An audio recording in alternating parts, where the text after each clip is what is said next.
So hi everyone and welcome. Today our session is all about how to tell your green story with heart. Not hype, not spin, but with clarity, credibility, and connection. Customers and clients these days want to support businesses that align with their values, but they also want transparency and they can spot greenwashing from a mile away. And that's why telling your green story the right way matters. And that's what we're going to explore today. Hi, I'm Laura Dunkley, Fractional CMO, Sustainability Advocate, and your guide for today's presentation. So let's get started. So for today, telling your green story with heart. And today's session has a free guide and worksheet that we're going to work through. And so feel free to download that. This is what you'll get. And where to find it is that QR code, and you can find it on our blog, GRWE.ca/blog, Telling Green Story for Entrepreneurs. So please feel free if you want to pause it and go grab the download and follow along. So telling your green story, why does it matter? Well, as we mentioned, customers want to work with brands that align with their values, and research shows that 70% of Canadians consider sustainability when shopping, as well as consumers will pay 9 to 10% more for sustainable products. So yes, the market is listening, but there's a catch. Trust is fragile, and people are skeptical. They want the truth, not a sales pitch. And that's why how you tell your story matters just as much as what you're doing. And remember, the good news is that you don't have to be perfect. You just need to be honest. Progress over perfection, but make it real. And that's the foundation of an authentic green story. So let's define greenwashing, because we hear about that all of the time. Greenwashing is when a company makes false, misleading, or exaggerated claims about being environmentally friendly in order to appear more sustainable than they actually are. It's when marketing sounds green, but the actions behind it don't seem to support the claim. And this is what we want to avoid. So there are some examples that are out there. In 2015, Volkswagen was caught rigging 2 of its diesel engines to make them appear to release fewer emissions. In reality, the engines were releasing 40 times the nitrogen oxide permitted by the Environmental Protection Agency, and they were fined for it. Another company was Keurig. Right here in Canada, they were ordered to pay a $3 million fine for falsely claiming that its single-use K-cup pods could be recycled. In reality, K-cups aren't widely accepted for recycling in any province except Quebec and British Columbia, and those instructions don't go far enough for many cities that might accept them in a recycling program. That's a quote from CBC. And yes, they were fined. Now, some are accused. And there's a lot of people out there pointing fingers and judging and looking into these things and accusing them, and not all of them are fined. However, there can be some damage, such as Lululemon. They were accused of greenwashing, and they are constantly a target of people monitoring this. And if you look them up and you put in this in a Google search for this, you're going to find a lot of hits. And that can cause some problems. Even if they're able to fight it, there are some damages that have been done to them, most probably, and to all of us have to consider that. These hidden costs of greenwashing. I mean, it's time to fight them. It's time to evaluate and deal with all of this from a PR perspective. It costs money to go to courts. It costs money to adjust and respond from a communication standpoint. And ultimately, it's your reputation that's on the line. So we want to avoid this at all costs. And how do we avoid greenwashing? Well, these are some check marks that you'll see in your worksheet to make sure that you follow along. Are your claims specific and backed by data? Are you avoiding vague terms like eco-friendly without context? Have you disclosed what you're still working on? And are you using reliable terms and certification wherever possible? Some of those things are Energy Star, LEED, B Corp, things like that. If you have certifications, please do use them and share them whenever possible. So the good news is there are some really good examples out there of companies that are doing well that I have seen, and they're Canadian inspired.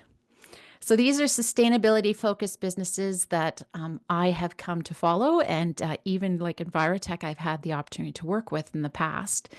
And they are, so there's going to be three of them that I'm going to showcase to you and hopefully provide you some inspiration. So Envirotech, office systems, circular economy in action. These guys specialize in remanufacturing and refurbishing office furniture, promoting a circular economy approach. They are right in Mississauga, Ontario. So if you know them and you're looking for refurbished or remanufactured and environmentally friendly, planet friendly company, check them out.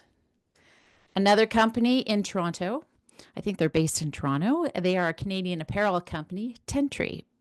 And they're all about planting trees and building trust. It's a Canadian apparel company with a mission to plant 10 trees for every item sold. And their goal is ambitious, to plant 1 billion trees by 2030. And key initiatives are verified tree planting, an amazing program. Do check it out, Veritree. Sustainable materials and ethical manufacturing. And then another one based right here in Calgary, Alberta, a Canadian company, Righteous Gelato. Their mission is to enrich people's lives one tiny spoonful at a time. They're sweetening sustainability. Key initiatives are environmental stewardship, community engagement, strong internal culture, and they're also B Corp certified. So we have our story. You're doing great things. So from story to strategy, what are those steps that we have to take? So step one, start with your why. This follows along with the worksheet, so make sure you have it handy. What inspired you to prioritize sustainability in your business? Step two, list your green practices. What are you doing now to be more sustainable or planet friendly, such as recycling, energy savings, local sourcing, any of those things? List them down. Step three, now you have to gather the proof. What measurable results or examples support your green efforts? Include photos, data, visual metrics, whatever you have, because you'll want to use those for marketing. And then step four, make sure you avoid those greenwashing. Remember, we had that checklist there, and just to double check to make sure that you have the proof that you need and what you are stating are claims that you can stand behind. And step five, tell the human story. Think about the stories that reflect your sustainability commitment. Maybe they're coming from customer testimonies, the changes you've made, what kind of culture are you encouraging and communicating. Step six, now it's time to build your message. There's a template there, and it's also in your worksheet. At Name Your Business, we care about whatever environmental issue that you care about. That's why we sustainable action. What are you doing? It helps us. What's the positive impact? And we're just getting started. Remember, it's all about the progress. So you can use that just as a template to get you started and inspired. So step seven, of course, we need to share our story, but do it in an authentic way. You've identified your values, actions, and impact, and now it's time to tell the world in a clear, credible, and compelling way. Remember, your story doesn't need to be big. It just needs to be real. Now for marketing, some tips in your marketing checklist. I always suggest starting with a brief. Put it all together because it might be you doing the marketing, or you might have an internal marketing coordinator, a PR department, or you might be working with a marketing consultant. This helps to gather everything together. So not only is there a brief, but have all of your files located in one area for organization, and make sure all of the information is approved before you send it out to your marketing team. So then you probably want a website or landing page, or at least a section on your about page to talk about it and get inspired. It could even be a blog or case study. You might even have a category in your blog topics that talk about sustainability, and that way you can organize it on your page. But it's really great to have a landing page, because then you can call it a sustainability statement or all about your sustainability story, and they have one link to find your progress, right? Because remember, it's not about the destination, it's about the ongoing progress of the work you're doing. And then share it out on a newsletter, use your social media. You might even want to do a social media campaign if you're doing a big initiative. Great visuals, teams, stats, whatever that might be. And if it's really big, you might want to consider a press release. Not a pitch necessarily. It says pitch, but more a press release just to let people know what's going on. And then have a plan. We always have to have a campaign plan to make sure that we know when things are going out and who the audience is going to be and all of that to keep it organized. So that's also on your worksheet, so you can keep that organized for you. So some key takeaways about telling your green story. 1, make a commitment that works for you. Make sure it's manageable and something you really believe in that aligns with your values. Be honest about your achievements. I can't encourage that more. Make sure whatever you say, you think about the words that you say and that it's truthful and you can back it up. And that goes to the next point about gather proof of your efforts. Just keep track, stay organized. This is where you might want to dedicate someone internally to make sure this is getting done as a champion, and then bring in some experts to help perform this, because there's a lot of rules that keep changing as well. So having some extra help and knowing what sustainability things, you've got to stay on top of these things. So make sure you do check those resources that are at the bottom of your worksheet. There's a bunch of links there. And remember, your story doesn't need to be big. It just needs to be real.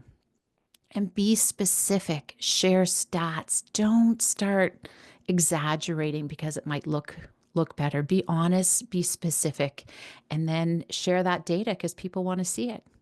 And consistency builds trust. So make sure your story fits your brand voice across all your platforms. So make sure your marketing team evaluates all the materials before you send it out. And progress is key. Remember, it's not about perfection. It's where we want to go and making sure it's aligned with our values.